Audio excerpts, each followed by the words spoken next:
bonjour. Vous êtes Jean-Baptiste Elias. Bien ça. Le président de FONAC. Oui, c'est que je suis. Voilà, une association ou un regroupement des associations de la société civile.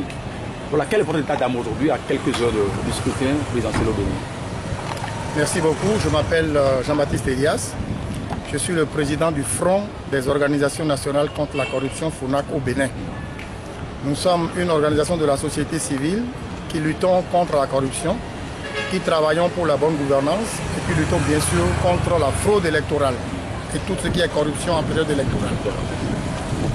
Qu'ils vous souviennent que depuis le mois de mai 2015, le président de la République du Bénin a convoqué le corps électoral pour les élections présidentielles de 2016.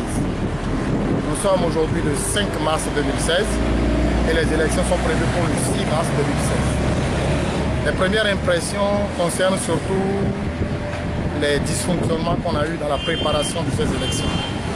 Dysfonctionnements dus à la structure chargée d'établir les cartes d'électeurs. Aujourd'hui, les populations du Bénin sont mécontentes parce que les cartes d'électeurs n'ont pas été produites à temps, n'ont pas été distribuées à temps. Sur les 12 départements que nous avons au Bénin, il y en a 10 seulement qui ont eu plus ou moins les cartes d'électeurs. Il y a 2 qui n'ont pas du tout une seule carte d'électeur et qui pourtant iront voter le 6 mars, c'est-à-dire demain. Et de ce point de vue, on les a autorisés à sortir les anciennes cartes d'électeurs de 2015 pour aller aux urnes. Cela veut dire que les nouveaux majeurs qui sont dans ces 2 départements n'auront pas le droit de voter. Toute chose qui peut faire l'objet d'une frustration, d'un sentiment d'injustice et qu'il faudrait dénoncer pour que les choses se préparent mieux les prochaines fois. Par rapport à cela, il y a un certain nombre de cafouillages que l'on a constaté dans la préparation des élections. Maintenant, sur le plan de l'élection elle-même, nous avons 33 candidats qui sont retenus pour ce travail-là. Et des 33 candidats, il y a beaucoup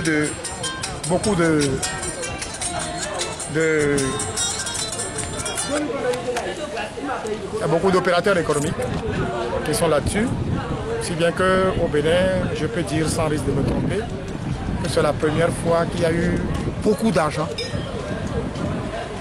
qui circule dans le cadre des élections présidentielles dans ce pays. Chose qu'il faudrait mettre en exergue et voir dans quelle mesure on peut corriger le tir pour la prochaine fois.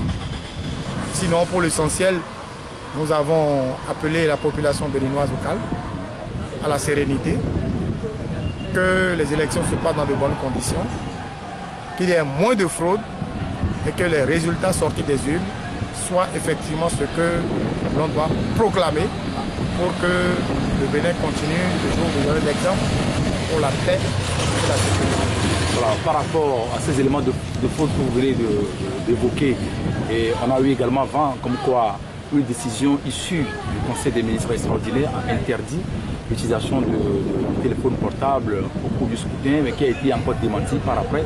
Actuellement, comment est-ce que vous comptez quand même régler ce problème-là? Non, pour être plus gentil, je dirais tout simplement que le communiqué du Conseil des ministres a été mal rédigé ou plutôt mal lu par le secrétaire général du gouvernement. Pour nous autres organisations de la société civile, nous proclamons haut et fort que tous les téléphones portables peuvent être utilisés dans tous les postes de vote sur toute l'étendue du territoire national. En revanche, les téléphones portables ne peuvent pas être utilisés dans l'isoloir.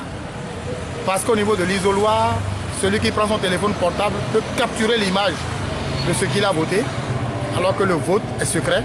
Il n'a pas le droit d'aller montrer à quelqu'un ce qu'il a voté. Alors qu'avec le téléphone portable, il va capturer l'image et pourrait aller justement négocier pour qu'on puisse lui donner l'argent. Je disais tantôt qu'il y a eu beaucoup d'argent qui a circulé et justement il faut éviter cela. Donc en résumé, les téléphones portables sont admis dans tous les postes de vote. Les téléphones portables sont interdits dans l'isoloir. Donc, et le président du poste de vote, les assesseurs, les représentants de la majorité et de la minorité parlementaire, les représentants des candidats les représentants de la société civile ont le droit d'utiliser leur téléphone portable pour alerter tout de suite les différents services nécessaires devant permettre à ce que le scrutin se déroule dans de bonnes conditions. Voilà, par rapport à tous ces éléments-là, est-ce qu'il y a encore d'autres éléments qui puissent en confusion, en frustration, à ce que le scrutin ne se déroule pas dans de bonnes conditions? Non, tout est déjà dit. Les cartes d'électeurs qui ont été mal distribuées, qui posent problème, peuvent faire l'objet de frustration. Voilà pourquoi nous en lançons l'appel à tous ceux qui sont concernés, à la patience, à la tolérance, pour que les choses se passent dans de bonnes conditions et qu'il y ait la paix dans le pays. Voilà, la fête sera belle demain alors.